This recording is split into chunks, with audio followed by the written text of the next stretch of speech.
कल मैंने एक वीडियो बनाया था, लेकिन उसमें बोलने में थोड़ा त्रुटि हो गई थी।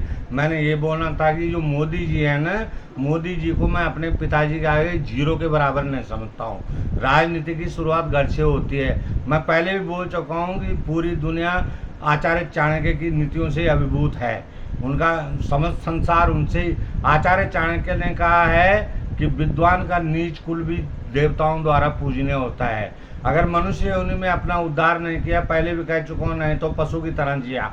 मोदी जी ढोंग बहुत करते हैं, शिव भक्ति का ढोंग करते हैं। बोलते हैं मुझे केदारनाथ से बुलावा आया था। मोदी जी जैसा ढोंगी और झूठा प्रधानमंत्री मैंने आज तक नहीं देखा। क्या कर लेंगे मोदी? मैं किसी से डरता नहीं हूँ।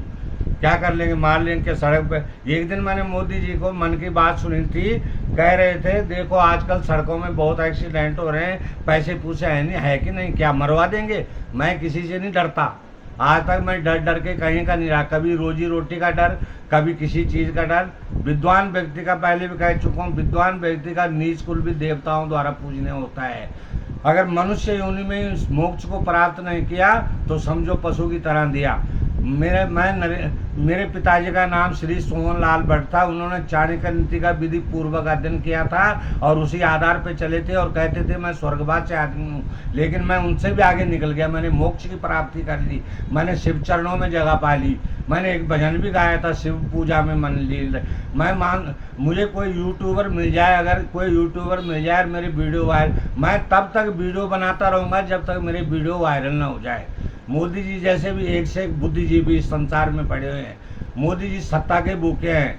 मैं मानता हूँ कि देशों से वो अच्छे संबंध बना रहे हैं, लेकिन मन वास्तव में क्या होता है, मैं ये बोलना चाहता हूँ मोदी जी को, पूरे इंडिया को, पूरे भारत को बताएं कि मन वास्तव में क्या होता है। मोदी जी शिव भक्ति का भी ढोंग करते हैं। ईश्वर अनुभव का विषय उसे बातों से बयान नहीं किया जाता। एक बार दो लड़के थे, दो लड़कों में आपस में बात हो रही थी कि ईश्वर क्या है। ईश्वर दिखता है? उसने बोला ईश्वर अनुभव का विषय है, उसे महसूस किया जाता है। उसने बोला कैसे? उसने बोला मेरी तरफ पीट कर। उसने एक मिट्टी का डला उठाया और उसके कमर में मार दिया। बोला क्यों मारा? बोला क्या हुआ? बोले यार दर्द हो रहा है। बोला मुझे तो दिख नहीं रहा है, मुझे तो दिख नहीं रहा तुझे दर्द हो रहा है। बोले यार महसूस तो मुझे हो रहा है ना, दर्द तो महसूस मैं कर रहा हूँ। ईश्वर को महसूस किया जा सकता है। मेरी आत्मा जो है शिव है, मेरी आत्मा शिव है, आत्म स्वरूप ही हैं। जो गुरु हैं संसार के वो आत्म स्वरूप हैं। वरद कमल दर अपना जो तृतीय नेत्र जागृत कर दे, प्यासी हृदय भूमि में अक्षय अमृत रस दर दे। पूर्ण धरा पर सिद्ध गुरु हैं, सत सत उन्हें परिणाम करें।